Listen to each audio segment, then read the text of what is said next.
Welcome back to GATE computer science the other way. तो ये question पूछा गया था 2015 के गेट एग्जाम में सेट 2 में। क्वेश्चन बेस्ड है ऑपरेंड फॉरवर्डिंग पे। पहले हम स्टेटमेंट देखते हैं क्वेश्चन की, then will solve it. Consider the sequence of machine instructions given below. You can see this code. It consists of 4 lines. In the above sequence, R0 to R8 are general purpose registers. In the instructions shown, the first register shows the result of the operation performed on second and third registers. This sequence of instructions is to be executed in a pipelined instruction processor with the following 4 stages: instruction fetch and decode, operand fetch, perform operation, and write back the result. The IF, OF, and WB stages take 1 clock cycle each for any instruction. The PO stage takes 1 clock cycle for add and sub instruction, 3 clock cycles for multiply instruction, and 5 clock cycles for divide instruction. The pipelined processor uses operand forwarding from the PO stage to OF stage. Please note this point. Operand forwarding is done from PO stage to OF stage. They're asking the number of clock cycles taken for the execution of above sequence of instructions is. Okay. तो यहाँ पे ये code आपको given है और आपसे कहा गया है कि इस कोड को इस पाइपलाइन पे एग्जीक्यूट करने के लिए कितने साइकिल्स लगेंगे। अब इस पाइपलाइन में एक स्टेज ऐसी है जिसे एक से ज्यादा क्लॉक साइकिल्स की जरूरत है for some specific instructions, multiply and divide. Multiply और डिवाइड में पीओ स्टेज को 3 और 5 क्लॉक साइकिल्स रिस्पेक्टिवली चाहिए। ओके। और इस कोड में भी कुछ डिपेंडेंसीज हैं, जैसे कि R5 I3 इंस्ट्रक्शन I3 को R5 चाहिए as a input, but I1 instruction number 1 R5 को आउटपुट कर रही है। यानी कि जब तक I1 right back stage complete नहीं करती तब तक I3 वो ऑपरेंड को रीड नहीं कर सकती। सिमिलरली जब तक इंस्ट्रक्शन नंबर 2 R6 में राइट बैक नहीं करती तब तक इंस्ट्रक्शन 3 R6 को रीड नहीं कर सकती। ओके। और इस नोटेशन का उन्होंने मीनिंग दिया है कि ये दो है इनपुट्स और ये है आउटपुट, यानी कि इन दोनों का जो प्रोडक्ट आएगा, multiplication of R0 and R1 is saved into R5। Okay. अब हम करते हैं इन्हें एग्जीक्यूट इस प्रोसेसर पे, यानी कि अगर पहली इंस्ट्रक्शन मल्टीप्लाई है तो उसे 3 क्लॉक साइकिल्स लगेंगे इन perform operation. Let's do that. एक इंस्ट्रक्शन फेच, एक ऑपरेंड फेच, उसके बाद 3 परफॉर्म ऑपरेशन और एक राइट बैक। ये होगी आपकी पहली इंस्ट्रक्शन एग्जीक्यूट। अब दूसरी इंस्ट्रक्शन एग्जीक्यूट करते हैं।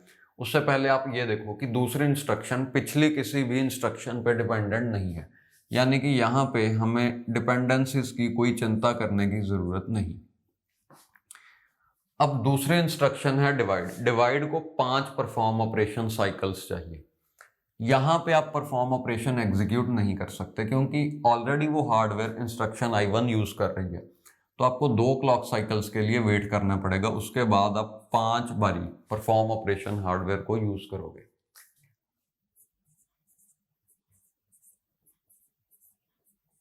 उसके बाद बची स्टेज राइट बैक। ओके। 5 बारी perform operation then write back. अब हम देखते हैं instruction number I3। I3 dependent है I2 और I1 पे। I1 R5 रजिस्टर में वैल्यू राइट कर रही है, I2 R6 रजिस्टर में वैल्यू राइट कर रही है। I1 इस स्टेज में यानी कि 6th क्लॉक साइकिल में R5 को अपडेट करेगी और I2 इंस्ट्रक्शन नंबर 2 इस क्लॉक साइकिल में R6 रजिस्टर को अपडेट करेगी। मतलब कि नॉर्मली इंस्ट्रक्शन फेच होने के बाद आपको कम से कम इस स्टेज की एंड तक, यानी कि इस पॉइंट तक वेट करना पड़ेगा कम से कम विदाउट ऑपरेंड फॉरवर्डिंग। मतलब कि आप आप इस कॉलम में ही ऑपरेंड फेच कर पाओगे, यानी कि OF यहां पे आना था, बट क्योंकि हम ऑपरेंड फॉरवर्डिंग यूज कर रहे हैं, that too from PO stage to OF stage, ये क्वेश्चन में गिवन है, मतलब कि यहां से ऑपरेंड फॉरवर्ड हो जाएगा अगले क्लॉक साइकिल में यहां पर, तो OF एक स्टेज पीछे आ जाएगा। ओके, ऐसे क्या हो रहा है, देखो सेकंड इंस्ट्रक्शन है डिवाइड, इन दोनों को डिवाइड करने के लिए R2 डिवाइडेड बाय R3 करने के लिए 5 परफॉर्म ऑपरेशंस की जरूरत है। At the end of 5th perform operation cycle हमारे पास इसका आंसर आ चुका है, डिवीजन का आंसर हमें पता है, बस वो रजिस्टर R6 में राइट नहीं हुआ, तो राइट करने की जरूरत ही नहीं, आंसर है डायरेक्टली उसे नेक्स्ट इंस्ट्रक्शन को फॉरवर्ड कर दो, क्योंकि पहले इस रजिस्टर में राइट किया फिर उसी को रीड कर लिया, इससे अच्छा सीधा ही अगली इंस्ट्रक्शन को वो वैल्यू प्रोवाइड करवा दो। So this is what is happening, यानी कि यहां से ऑपरेंड फॉरवर्ड हो गए इस स्टेज में, देन सिंपली बिकॉज ये कैड इंस्ट्रक्शन है तो एक PO और एक WB। ओके, अब एग्जीक्यूट करते हैं 4th इंस्ट्रक्शन IF, सब के लिए, सब इंस्ट्रक्शन के लिए IF को एक चाहिए, OF को एक क्लॉक साइकिल चाहिए, PO को भी एक चाहिए और WB को भी एक चाहिए, यानी कि आप सभी स्टेजेस को एक एक क्लॉक साइकिल दोगे, बट द थिंग इज यहां पे भी एक डिपेंडेंसी है, इसे वेट करना पड़ेगा ऐड इंस्ट्रक्शन के परफॉर्म ऑपरेशन वाले साइकिल तक, यानी कि इस क्लॉक साइकिल के एंड तक, मिनिमम यहां तक, तो इसके बाद ऑपरेंड फेच होगा, फिर परफॉर्म ऑपरेशन होगा, फिर राइट बैक होगा, और बिल्कुल पिछली इंस्ट्रक्शन की तरह यहां पे भी ऑपरेंड फॉरवर्डिंग हो रही है PO टू OF स्टेज में,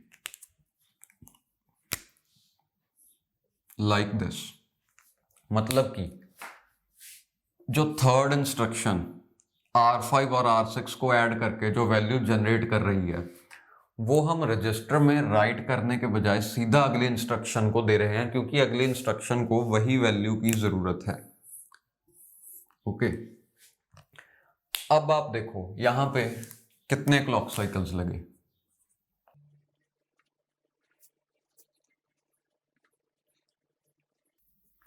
तो टोटल 15 क्लॉक साइकिल्स लगे इस केस में, बट हम इससे कुछ अच्छा भी कर सकते हैं, अगर हम यहाँ पे स्प्लिट फेज यूज करें तो क्लॉक साइकिल्स और भी कम हो जाएंगे। स्प्लिट फेज हमने थ्योरी लेक्चर्स में बहुत बारी डिस्कस किया हुआ है। स्प्लिट फेज मतलब जहां पे ऑपरेंड फॉरवर्डिंग हो रही है वो 2 क्लॉक साइकिल्स का काम एक ही क्लॉक साइकिल में करवाना, यानी कि PO और OF को इसी क्लॉक साइकिल में प्लेस करना। यह है clock cycle number 10।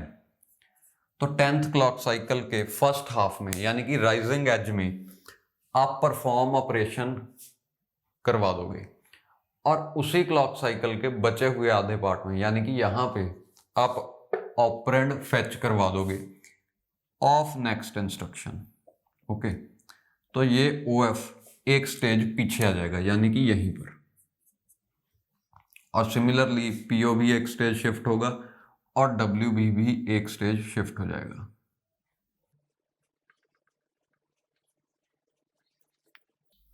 Like this. अब ऑपरेंड फॉरवर्डिंग आप देखो कहां से कहां पर हो रही है, परफॉर्म ऑपरेशन से OF में, और खास बात यह है कि हम उसी क्लॉक साइकिल में ही फॉरवर्डिंग कर रहे हैं जिस क्लॉक साइकिल में वो वैल्यू जनरेट हुई। नॉर्मली ऐसा नहीं होता, बट क्वेश्चन में आप बेस्ट केस ही कंसीडर करोगे अगर आपको कुछ भी गिवन नहीं है। ओके, सो सिमिलरली अब इस स्टेज से आप OF में अगली इंस्ट्रक्शन के OF में ऑपरेंड्स फॉरवर्ड करना चाहते हो, बट आप इसी क्लॉक साइकिल में कर दोगे, यानी कि don't consider next clock cycle, इसी क्लॉक साइकिल में आप फॉरवर्ड करो। तो OF यहां पे आई, फिर PO, फिर WB, दैट्स इट। अब आपका आंसर है 13। ओके, और ऑफिशियल आंसर की में भी आंसर 13 ही था, तो answer to this question is 13। यहाँ पे अब मैं एक शॉर्टकट डिस्कस करना चाहता हूँ। शॉर्टकट हम ऑलरेडी अपने थ्योरी लेक्चर्स में काफ़ी बार देख चुके हैं, बट वो शॉर्टकट यहाँ पे एप्लीकेबल है या नहीं, हम इस पॉइंट को डिस्कस करेंगे। शॉर्टकट में मैंने आपको बताया था, अगर किसी स्टेज को एक से ज़्यादा क्लॉक साइकिल्स चाहिए और ऑपरेंड फॉरवर्डिंग गिवन है, यानी कि फुल फॉरवर्डिंग गिवन है, तो आप उस शॉर्टकट को यूज़ कर सकते हो। बट दिक्कत ये है कि इस केस में हमें फुल फॉरवर्डिंग नहीं गिवन, बल्कि हमें कहा है PO to OF stage forwarding is used.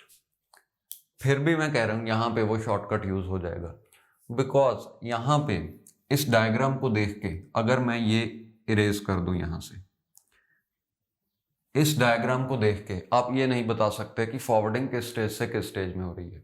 आपको डाउट हो सकता है कि क्या हम स्प्लिट फेज यूज करके ऐसे फॉरवर्ड कर रहे हैं, यानी कि PO to OF, या हम फुल फॉरवर्डिंग यूज करके PO to PO he forward कर रहे हैं। ओके, क्योंकि ये डायग्राम बिल्कुल सिमिलर है as using operand forwarding from PO to PO stage, यानी कि फुल फॉरवर्डिंग के बिल्कुल सिमिलर केस बन रहा है। उस वजह से ये शॉर्टकट यहाँ पे एप्लीकेबल है। शॉर्टकट क्या कहता है, आप डिपेंडेंसीज को बिल्कुल भूल जाओ, निगलेक्ट कर दो डिपेंडेंसीज को, क्योंकि फुल फॉरवर्डिंग के केस में कोई भी स्टॉल डिपेंडेंसीज की वजह से क्रिएट नहीं होता। यहाँ पे भी आप देखो, ये जो स्टॉल्स आ रहे हैं, ये सारे स्टॉल्स का कारण डिपेंडेंसी नहीं है।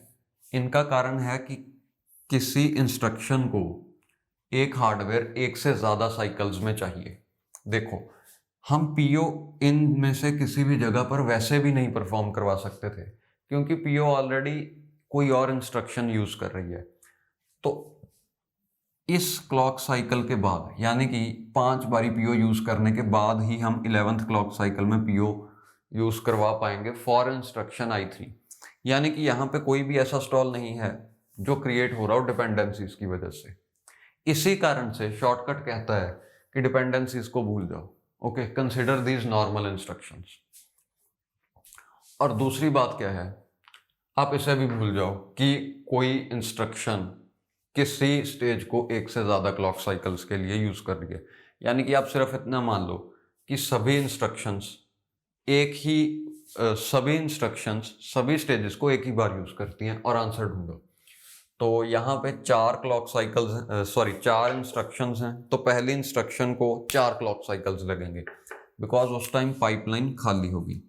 अब क्योंकि पाइपलाइन भर चुकी है, तो हर स्टेज का आउटपुट एक एक क्लॉक साइकिल में आता रहेगा, यानी कि बची हुई 3 इंस्ट्रक्शंस को 3 ही क्लॉक साइकिल्स लगेंगे, 1 clock cycle for each instruction. Normally 7 clock cycles में ऐसे कोड का आउटपुट आ जाना चाहिए जिसमें कोई डिपेंडेंसी नहीं है और सभी स्टेजेस एक ही बार यूज हो रही है। बट यहाँ पे क्या है, PO स्टेज मल्टीप्लाई 3 बार यूज कर रही है और डिवाइड 5 बार यूज कर रही है। हमने क्या माना है कि एक ही बार यूज हो रही है। एक्स्ट्रा कितने हैं, मल्टीप्लाई 3 बार ही है, हमने माना 1 बार, यानी कि एक्स्ट्रा यहाँ पे हैं 2 और यहाँ पे एक्स्ट्रा हैं 4। हमने माना 1 बार मल्टीप्लाई यूज हो रही है, असल में हो रही है 3 बार, तो एक्स्ट्रा चाहिए 2 क्लॉक साइकिल्स। उसी तरह से यहाँ पे एक्स्ट्रा चाहिए 4 क्लॉक साइकिल्स। अब आप देखो इस कोड में मल्टीप्लाई और डिवाइड है कितनी बार, 1 बार मल्टीप्लाई है और 1 ही बार डिवाइड है, यानी कि 1 बार आप इसमें ऐड कर दो 2 और 1 बार आप इसमें ऐड कर दो 4। That's it. 2 + 4 is 6 and 7 + 6 is 13. This is your answer. यहाँ पे इस पॉइंट को डिस्कस करने का मेरा मतलब यही था कि आपको इतनी लंबी डायग्राम ना बनानी पड़े। आप सिर्फ इतना पार्ट ड्रॉ करके ये गैस कर सकते हो कि ये केस फुल फॉरवर्डिंग वाला है। जब आपने देखा कि किसी इंस्ट्रक्शन के PO स्टेज के बाद आप ऑपरेंड्स फॉरवर्ड कर रहे हो यूजिंग स्प्लिट फेज, यानी कि यहीं पे ही आप OF परफॉर्म करवा रहे हो।